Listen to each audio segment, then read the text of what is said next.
The moment itself is bureaucratic. No sirens, no fires, no breaking news banner screaming catastrophe. A quiet update appears on an international conservation database. The Red Book of Endangered Species, long treated as a warning list, a moral appeal, a scientific ledger, changes format. Next to every species name, a number appears. Not a population estimate, not a threat index. Time remaining, years, months, sometimes days. At first, experts assume error, a formatting bug, corrupted dataset. Someone jokes darkly that extinction finally learned how to schedule itself. The update is rolled back once, then reappears. Independent mirrors show the same thing. The timestamps align with ecological models that were never meant to be precise. Too precise. The illusion holds because extinction has always felt abstract. Animals disappear slowly, quietly, out of sight. Most people experience it as nostalgia. Stories about creatures their grandparents saw. The Red Book was a reminder, not a clock. Now it is a clock. Biologists panic first. They compare the countdowns to real-world data. Habitat loss, breeding cycles, genetic bottlenecks. The numbers match not emotion, but inevitability. The clock is not predicting disaster. It is revealing commitment. Every species on the list has already crossed a threshold where survival requires intervention humanity is not willing to provide. The public reacts with confusion. People scroll past images of animals with numbers beside them. 12 years, 3 years, 8 months. They feel unease, but not urgency. The planet has always been ending somewhere. Then the first countdown hits 0. Nothing dramatic happens. No explosión. No final caí. The species is simply gone. Not in theory. In reality, every last individual fails within the same week. Disease, infertility, predation, accident. No miracle birth. No hidden poquit. The ecological niche collapses neatly, like a completed task. Scientists confirm extinction faster than ever before. The clock was accurate. That is when panic spreads, because accuracy implies inevitability. Governments issue statements about increased funding, renewed commitments, international cooperation. The same words used for decades. The clocks do not change. Donations surge briefly. Celebrities adopt species. Campaigns go viral. Children share countdown screenshots. For a moment, extinction becomes personal, scheduled, visible. But the numbers keep dropping. A rainforest frog, 6 months. A coastal bird, 14 months. A large mammal, 9 years. The cruelest realization arrives slowly. The species with the longest timers are not the safest. They are the ones whose disappearance humanity can postpone without inconvenience. The shortest timers belong to creatures that require systemic change. Land use, consumption, industry. Saving them would cost too much. The clocks reflect priority, not biology. Zoos become sanctuaries of guilt. Visitors stand in front of enclosures knowing they are looking at the last generation. Births become events. Deaths become countdown accelerators. Keepers stop naming animals. It hurts less that way. Children ask questions adults cannot answer. Why can't we save them? Why don't we just stop? Why does the number keep going down? Adults explain complexity. Economics, politics, balance, trade-offs. None of those explanations stop a timer. The psychological damage spreads beyond conservation. People begin to see clocks everywhere, not just on animals, on forests, on coral reefs, on glaciers. The Red Book was never just about animals. It was about systems. Now those systems are admitting their deadlines.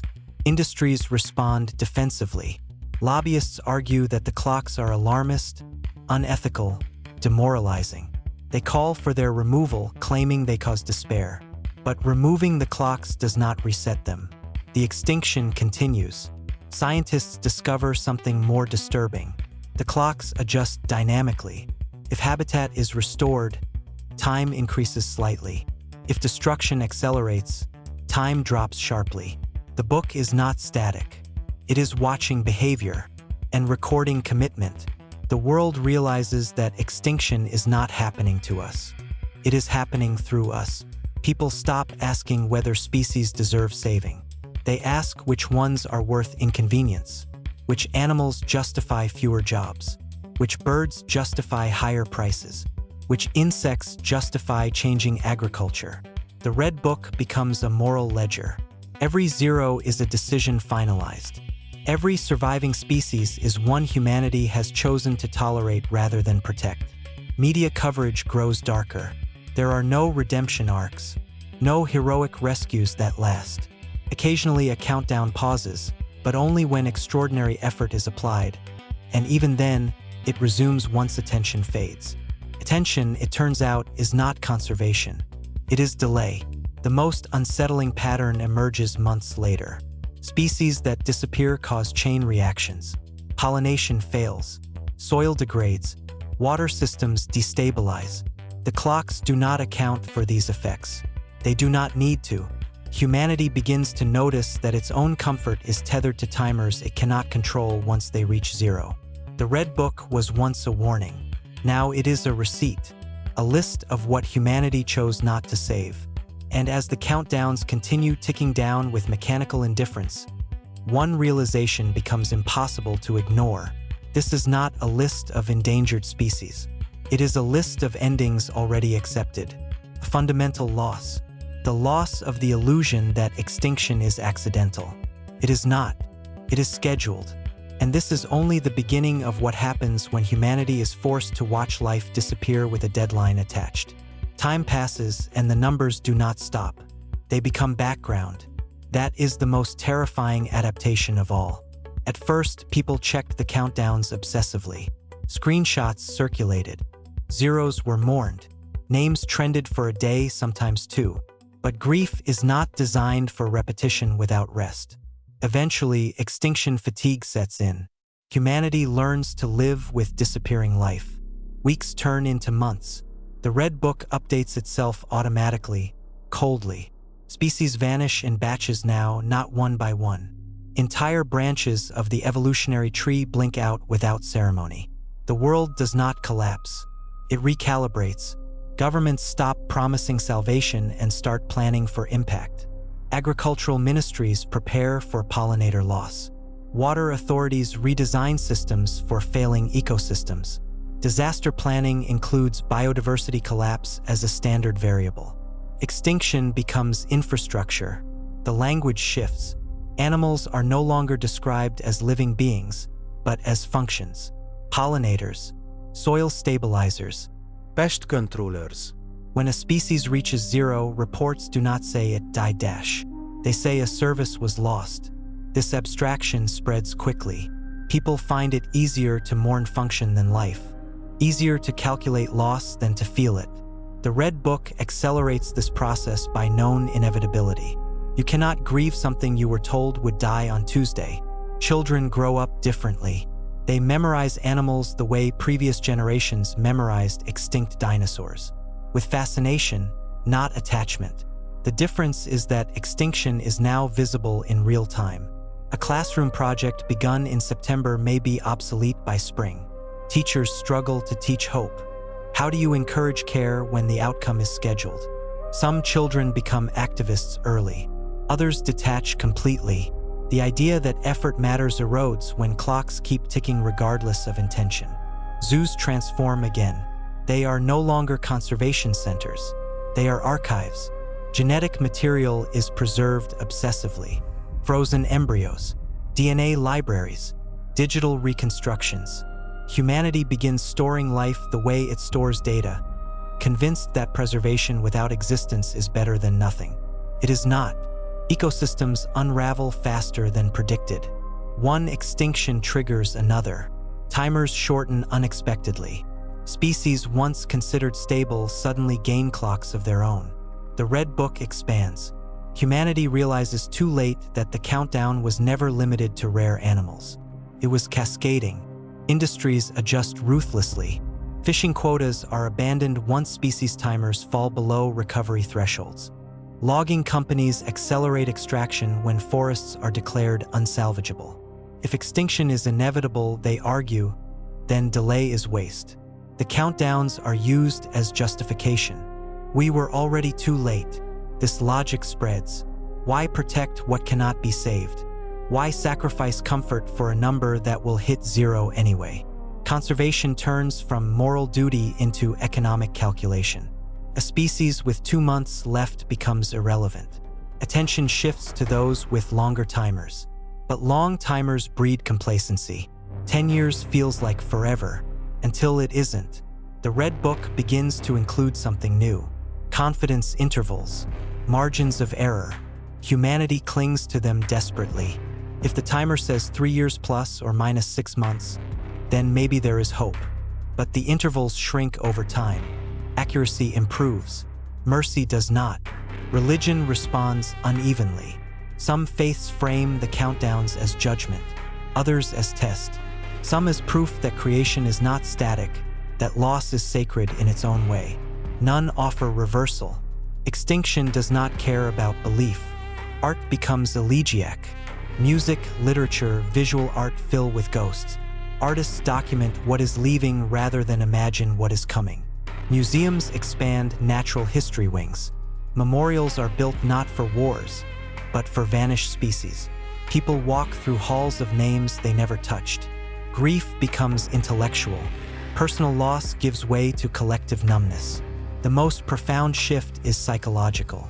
Humans stop believing in permanence, not just of nature, of anything. If entire species can be erased on schedule, then stability itself feels temporary.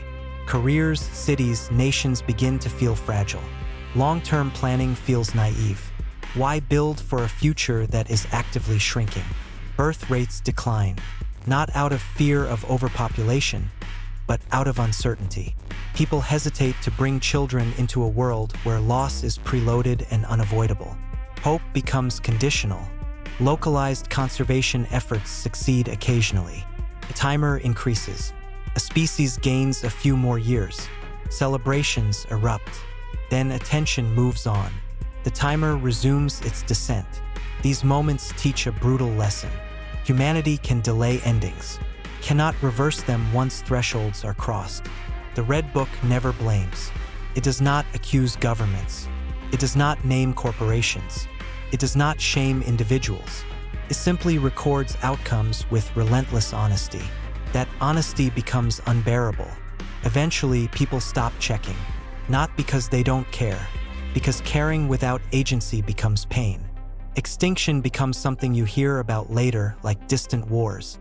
Regrettable, tragic, but out of reach. The clocks continue anyway. Decades later, the planet is quieter. Not silent, but simpler. Ecosystems are reduced versions of themselves.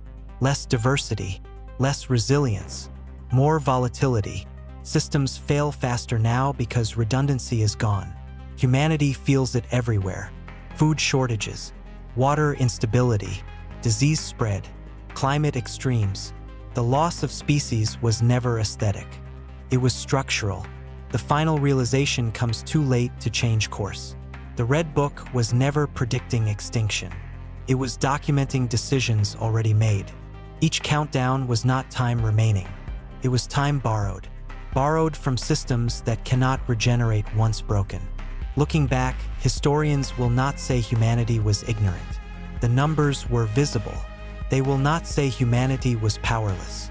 Interventions worked, briefly. They will say humanity chose comfort over continuity, repeatedly, knowingly, with full awareness of the consequences. This was not the tragedy of extinction. It was the tragedy of clarity without action. The Red Book did not become a countdown because nature failed. It became a countdown because humanity finished deciding.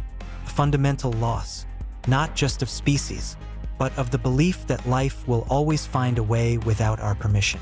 And once that belief disappeared, the timers did not need to hurry. They were already on schedule.